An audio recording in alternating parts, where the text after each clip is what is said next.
My name is Ben Reynolds. I am 35 years old, and the night my family proved I was nothing but their personal bank started with one text message. I had spent weeks planning my engagement party in a private room at a waterfront restaurant in Seattle. It was the first time in my life I asked my family to show up for me instead of the other way around.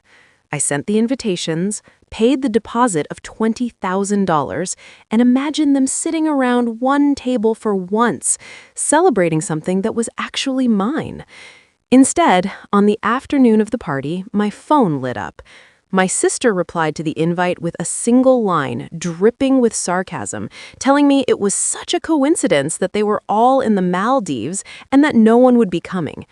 A few minutes later, my mother followed up, almost bored, explaining that the deposit I wired for the party had already been used to buy their plane tickets. There was no apology, no hesitation, just the casual announcement that my special night had been converted into their vacation.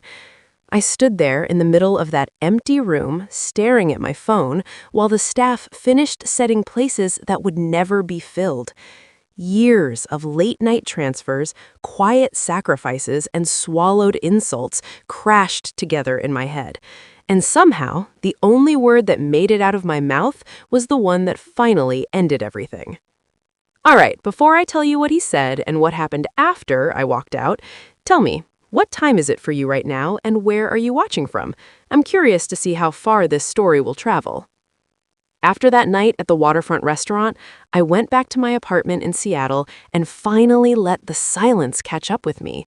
For most of my adult life, my family had treated my income like a public utility, something dependable and invisible that just kept everything running. I got my first real job in my early 20s, a project management position at a mid-sized tech company.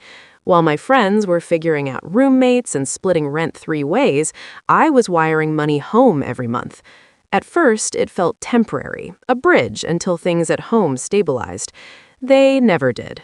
My mother, Cynthia Reynolds, learned very quickly that I would say yes if she sounded desperate enough. There was always something urgent, some bill that absolutely had to be covered before the lights were shut off or the car was taken. I covered the past due balance on her electric service more times than I can count. I paid for her internet, her cell phone, and the insurance on the aging sedan she refused to replace. Every time I told myself it would be the last time. It never was. My older sister, Adrienne Reynolds, took that pattern and turned it into a lifestyle. By the time I was paying my own rent and saving for retirement, she was bouncing between retail jobs and short-lived creative projects, staying just busy enough to call herself independent while relying on my transfers to close the gaps. When her health insurance lapsed, I added her to a policy through my employer. When her car loan fell behind, I covered 2 months in a row so it would not go into default. When she wanted to move into a more expensive apartment because it had better natural light for her content, I quietly increased the amount I sent her each month. My aunt, on my mother's side, picked up the habit next. She did not ask directly very often, but she didn't have to. My mother framed every new request as a family emergency. A medical copay here, a shortfall on rent there, a surprise repair nobody could have predicted. Over the years, those moments blurred into a steady stream of outgoing payments that I mentally filed under the same word, necessary. Somewhere along the way, I stopped talking about money with anyone outside that circle. I didn't want to admit how much of my salary disappeared into other people's budgets. When coworkers chatted about travel or home purchases, I smiled and steered the conversation away. It was easier to let them assume I was cautious than to explain that I was funding 3 adult households that weren't mine. The only person who ever pushed past that surface was my fiancé, Carter Wells.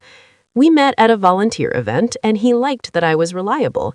He noticed how often I checked my phone when we were out, how quickly I answered certain calls, how anxious I became whenever payday lined up with a message from my mother. He never accused, never demanded explanations, just kept gently asking if I was doing all of this because I wanted to or because I was afraid of what would happen if I stopped. I kept telling him I could handle it. I told myself that supporting them was what a good daughter and a good sister did, even as my own plans kept getting delayed. Vacations were postponed. A down payment stayed theoretical. Wedding talk stayed fuzzy and far away, like something that belonged to other people. The engagement party in Seattle was supposed to be the first thing that was undeniably mine. I chose the restaurant overlooking the water, reserved a private room, and signed for a tasting menu I never would have justified any other time. I transferred a deposit of $20,000 without breathing a word of hesitation, convincing myself that after everything I had quietly covered for them, this one night was a reasonable thing to ask. When I got home after the party that never happened, I sat on the edge of my bed and opened my banking app. For the first time in years, I did not scroll past the familiar list of transfers and withdrawals. I stared at every recurring payment and counted how many of them were keeping my family comfortable while I kept shrinking my own life to make it possible. I saw my name attached to charges that did not even touch my life. Subscriptions I never used, insurance for cars I did not drive, phone plans that lit up cities I did not live in. The list read less like a budget and more like a confession, line after line proving how far I had let them stretch my sense of obligation.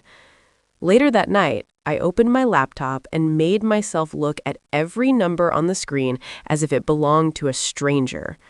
I started with the smallest things, the ones that had always seemed harmless. There was a streaming service I did not remember ever using, and a music subscription I never logged into. Both were billed under my name, tied to cards I paid off each month, and neither touched my own life. Every subscription belonged to my mother or my sister. I had told myself they were gestures of support, small ways to make their days easier. Seeing them lined up in one place, I realized they were habits I had been too afraid to break. I canceled the first subscription with a few clicks. The confirmation email landed in my inbox almost immediately. I moved to the next one and did the same. With each cancellation, a quiet tension between my shoulders shifted, like I was peeling off a layer of someone else's obligations. None of this touched their basic needs. It was entertainment and convenience, things they could live without. When I reached the list of phone lines on my account, I hesitated. My own number sat at the top, then the line my mother used, then the one I added for my sister when she said she could not afford a new plan on her own. I remembered how grateful she sounded in that first call, how quickly that gratitude faded into expectation. The bill had risen with each change she requested. More data, better coverage, international options for trips I never took. I scrolled through the details, making sure there was no shared contract that would trap me in some penalty fee if I cut them off. Every line was under my responsibility. I was the one tied to the credit check, the one accountable for every overdue charge. I let myself imagine what it would look like if I stopped underwriting their emergencies and upgrades and let the cost land where it belonged. I removed the additional lines from my plan. The confirmation noted that their service would end after the current billing cycle. It wasn't instant or cruel. It simply meant that when the time I had already paid for ran out, so would my involvement. I moved on to insurance next. The policy that had quietly expanded to include other drivers needed to be reset. I called the company and listened as the representative walked me through the changes. I told her that I would be keeping coverage only for myself. Everything else would drop off at the end of the term, already paid in full. There was no drama on the other end of the line. The representative didn't know the history behind my decision. She just confirmed the adjustments and read back the new premium. When the call ended, I stared at the summary of my updated policy. The list of insured names had shrunk to one. Mine. Notifications began to appear before I finished. Missed calls from my mother, texts from my sister asking why her music app wouldn't refresh and why the streaming service no longer recognized her profile. I watched the messages stack up without opening them. For years, I had rushed to fix every inconvenience before they felt it. Now, I was letting them notice what I had been absorbing. I took a breath and kept going. The automatic payments toward my mother's rent, the recurring transfer that helped cover my sister's higher-priced apartment, the money that left my account on the same day every month under vague labels we'd stopped discussing long ago. I opened each one, unchecked the box that allowed it to continue, and confirmed the cancellations. I was not erasing the past payments. I was drawing a line under them. By the time I closed my banking app, my monthly obligations had been cut almost in half. The number at the bottom of the screen was not large by any extravagant standard, but it looked unfamiliar enough that I kept checking it, waiting for some hidden deduction to appear and drag it back down. Nothing happened. The new total stayed exactly where it was. Only then did I think about calling someone other than my family. I found the contact for a friend from work, a certified public accountant who had been offering for months to look over my finances if I ever wanted a second set of eyes. His name was Lucas Finch. I sent him a short message asking if he had time to talk the next day. He replied within minutes saying he did and that I should bring everything. When I finally turned off the light and lay back on the bed, the room felt strange. I still lived in the same apartment with the same furniture and the same view of the city, but the future no longer felt like something that only existed after everyone else's needs were met. The next morning, I met Lucas Finch at a coffee shop near my office in Seattle. He was already at a corner table when I walked in, a legal pad and calculator beside his cup. I dropped a thick folder onto the table, stuffed with bank statements, screenshots, and printouts from the night before. He opened it without comment and began to read. Lucas was a certified public accountant. As he flipped through the pages, his expression shifted from neutral to tight. He asked how long I had been sending money, who controlled which bills, and whether any of the accounts were joint. I answered each question directly. I was done decorating the truth. He started grouping the papers into piles: insurance premiums here, recurring transfers there, rent support in another stack. On a clean sheet, he wrote down a series of monthly totals, then multiplied them out. When he slid the paper toward me, the rough figure made my throat close for a second. It was not precise, but it was enough to prove that what I had been calling help was closer to a second full-time job I worked for free.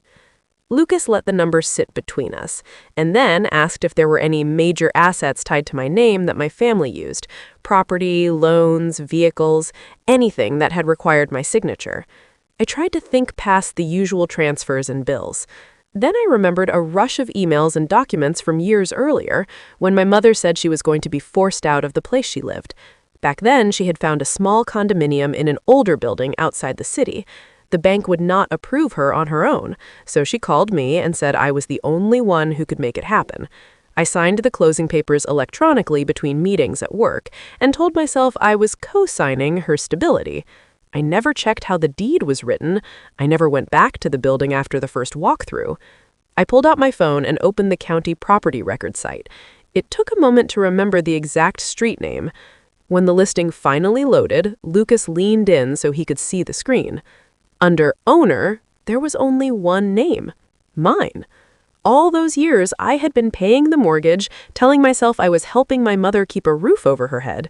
She and my sister treated that place as their home, talking about redecorating and upgrades as if they had the right to decide everything. On paper, the only person with that right was me. Lucas stayed quiet while I absorbed it.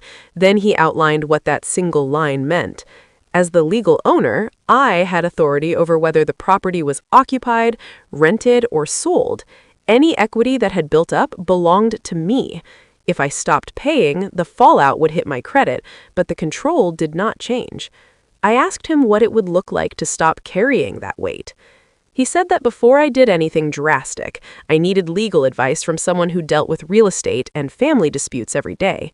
He wrote a name and number on the corner of the notepad and tore it off for me. I slid the strip of paper into my folder and read it twice. Daniel Price. On my lunch break, I called the number and scheduled a consultation. The assistant on the line took down my information and the address of the condominium, then gave me a time later that week. When the day of the appointment came, I left work early and walked to the firm's office a few blocks away. I checked in at reception and sat in the waiting area with my folder on my lap, there to see what it would take to step back. Daniel Price greeted me and led me into a conference room. I spread the key documents across the table: property records, mortgage statements, and a summary of the support I had been providing.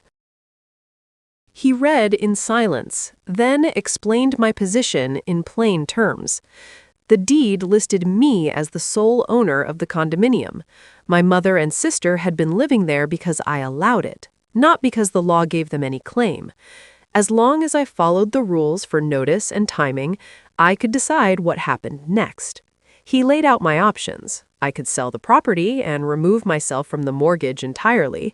I could set a formal lease at market rate and stop pretending the payments were favors. If they refused to cooperate, there were legal steps to require them to leave. For the first time in a long time, I was hearing what my life might look like if I stopped letting guilt write all the contracts. In the days that followed, those options stopped being theoretical and turned into decisions I made. I began by putting everything in writing. On my laptop, I drafted a message to my mother and my sister stating that I would no longer cover their monthly expenses and that the condominium they treated as theirs was legally mine. If they wanted to stay, they would need a written lease at market rate starting in the coming months, with rent due on the same date every time. If they chose not to sign, I would list the property for sale and step away from the mortgage once it closed. Before I hit send, I read the email out loud. It sounded cold, but it was clear. There were no apologies, no explanations, just dates and decisions. I sent it and watched it leave my outbox. Their reaction arrived faster than any transfer ever had. My phone lit up with calls, then with messages stacked on top of one another. I let the calls go to voicemail. Answering in the middle of that rush had never changed anything before, so I waited until the notifications slowed and opened the first thread. My mother wrote that I was abandoning her, that she could not afford rent without my income, that family did not treat each other like strangers. She did not mention the Maldives or the engagement party. In her story, none of that existed. This was me turning my back on her for no good reason. The next message came from my sister. Adrian insisted the condominium existed because of all the sacrifices they made when I was younger. In her version of our history, I owed them this home and the money that kept it running. She called my decision petty and dramatic, said I was choosing my fiancé over my own blood, and warned that I was destroying the family over one party. I read both messages once, archived the threads, and turned back to the list of payments. The small changes showed up first. When the streaming cycle renewed, my sister's shows stopped loading. The music subscription I had canceled no longer refreshed her playlists. The extra lines on my phone plan reached the end of the paid period and went dark. The revised insurance policy renewed with only my name on it, and the premium dropped. Each change landed quietly, exactly the way the confirmation screens promised. At the end of the month, the mortgage payment for the condominium posted, as it always had. The amount leaving my account was the same, but it no longer felt like proof that I would shoulder this forever. It was one more payment on a timeline that finally had an endpoint. With Daniel's help, I set a specific date for the new terms to begin, far enough away to be fair, close enough that no one could pretend they had endless time. My mother tried to stretch that date the moment she realized I was serious. She wrote again asking for an extension, then another. She said she needed more time, that she was too old to start somewhere new, that I should think about everything she had done for me. Her words followed the same pattern I had heard my entire life, leaning on guilt when nothing else would. I answered once, briefly, confirming that the dates in my first message still stood. I did not explain or apologize. After that, I stopped responding. I kept every new message in the same folder as my financial records and did not send a single line in return. As the deadline approached, the tone of the messages shifted. The blame softened into panic. Adrian stopped accusing and started suggesting alternatives that all sounded like different ways to keep me on the hook. Partial support, temporary arrangements, new schedules that still depended on my salary. My own days did not pause for any of it. I went to work, sat in meetings that had nothing to do with my family, and came home to an apartment that finally felt like a place I lived instead of a layover between obligations. When my salary hit my account, the balance stayed long enough for me to look at it. Instead of disappearing into other people's emergencies, it waited for me to decide what to do with it. On the night before the new terms were set to start, I printed the email I had sent and placed it at the front of the folder that held my records. The stack of paper looked ordinary on my kitchen table, but it marked the moment I stopped being a background source of money and started being the person in charge of my own. A few days after the deadline in my message passed, something landed on my phone that cut through all the noise. My cousin Elle Reynolds sent me a short note asking if I had a minute, and then dropped a link to a social media post. She rarely involved herself in anything between me, my mother, and my sister. The link led to a photograph of my mother and my sister standing in front of bright water and white sand. They were smiling, holding drinks, dressed for a vacation I had never heard them mention before the engagement party. The caption called it a much-needed family escape to the Maldives. Elise wrote that there were more. I swiped through pictures of them on decks and terraces and in front of a resort entrance. In one frame, my aunt was visible behind them, laughing with a glass in her hand. The comments were full of people telling them how happy they looked. What was missing said more than anything in the frame. There was no mention of my engagement party in Seattle, no hint that the deposit for that night had been converted into plane tickets and hotel rooms. Elise added one more line. When she asked why I was not in any of the photos, my mother told her that I had changed my mind about the party and that they were not going to let my mood ruin their plans. That was the story traveling through the family while the staff at the restaurant cleared away untouched place settings. I took screenshots of every post and dropped them into the folder where I kept my statements and emails. Those pictures did not change any legal document, but they stripped away the last story I had been telling myself. This was not confusion. They had chosen to spend my money on their vacation and then rewritten the narrative so they could enjoy it. That afternoon, I called Daniel Price and told him everything. I described the condominium in my name, the years of payments that kept it afloat, the message I had sent about new terms, and the images from the Maldives. When I finished, he did not talk about hurt feelings. He asked what I wanted to happen now. The answer was simple. I wanted to stop carrying them. I wanted the place that existed because of my work to either support my future or leave my life entirely. Daniel said the property records and payment history already gave us what we needed. As the owner, I could decide under what conditions anyone stayed there. He recommended we set those conditions out in a formal notice that could stand in a file, not just in a text thread. He drafted a letter that laid out the facts in plain language. The condominium belonged to me.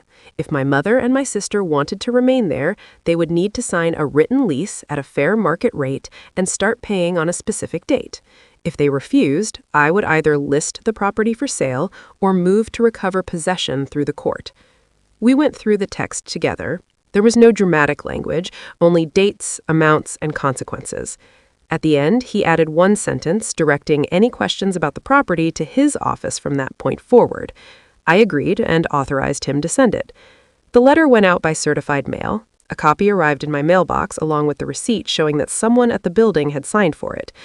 I held the duplicate at my kitchen table and realized it was the first document in years that required something from them instead of more from me. Their reactions arrived the way I expected. My mother filled my screen with messages saying lawyers were for strangers, that I was embarrassing her, that people would talk. My sister sent notes accusing me of choosing money over family and warning that I would regret this. Neither message mentioned the Maldives or the photographs. Neither offered to sign a lease or pay rent. I did not answer. I forwarded each new message to Daniel and saved it with the rest of my records. If they wanted to argue now, they would be arguing with a process, not with the person they had trained to feel guilty. When my aunt, Nain Reynolds, finally weighed in, it was with a long email about sacrifice and obligation. She said family did not send formal notices and that I owed more than I could ever repay. I read it once and filed it beside the screenshots from the trip. On paper, nothing about the facts had changed. I still owned the condominium. They were still living in it. The difference was that I had stopped stepping in to protect them from the outcomes tied to their own choices. Several months passed. The letter from Daniel faded into the background, but its deadline did not. The time he gave my mother and my sister to sign a lease or leave came and went. They did not pay rent, did not agree to any terms, and kept sending messages about how I was hurting them. When the date finally expired, Daniel filed to take the condominium back. The court hearing was short. I sat at a table, handed over the deed and the mortgage records, and answered simple questions. Every paper showed that the place was in my name, and that I had been making the payments. There was nothing that turned my support into a lifetime promise. In the order the judge signed, there were no speeches about family, only a clear move-out date and a warning about what would happen if they ignored it. Their reactions landed in my inbox almost immediately.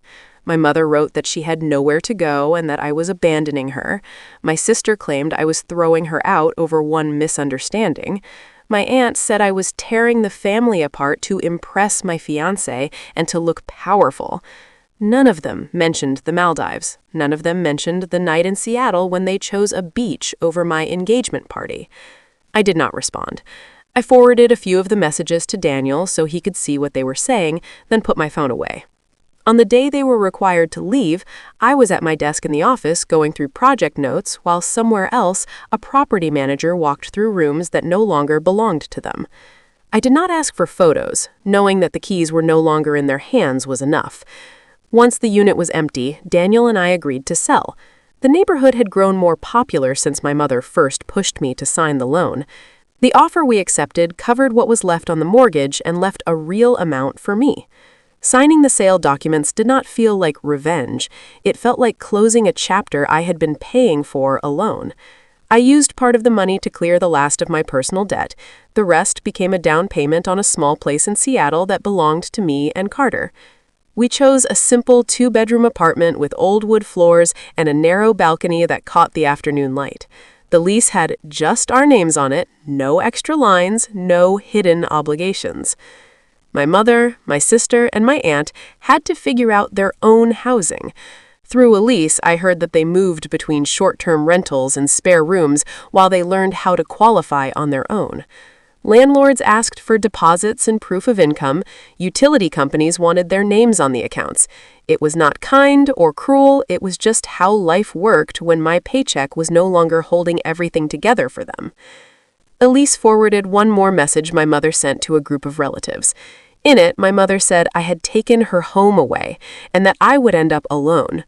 Elise added a single line saying she did not agree but thought I should see it. I thanked her and filed the email with the rest of my records.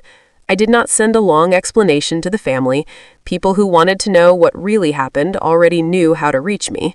Life after that looked ordinary from the outside, which is exactly what I needed. My paycheck stayed in my account long enough for me to plan for more than a month ahead. Carter and I talked about trips we might actually take, not about vacations other people booked with money I earned. We built an emergency fund and watched it grow without wondering which relative would ask for it next. Sometimes my mind goes back to that private room at the waterfront restaurant in Seattle. For a long time, that empty night felt like proof that my family never really saw me. Now, I see it as a line across my life. On one side is the woman who believed love meant paying for everyone else and hoping they would finally treat her like she mattered. On the other side is the woman who understands that belonging to a family does not mean living as their backup plan. If any part of this feels familiar, I hope you hear this clearly. You are allowed to step back from people who treat your effort like a right instead of a gift. You are allowed to set boundaries without turning into the villain in their version of the story. Saying no does not erase everything you have given. It gives you a chance to build a life that isn't held together by constant sacrifice. Thank you for staying with me until the end. If this story made you think about your own boundaries or the way you show up for the people around you, I hope you take a moment after this video to ask what kind of family you're building and whether you're really part of it too.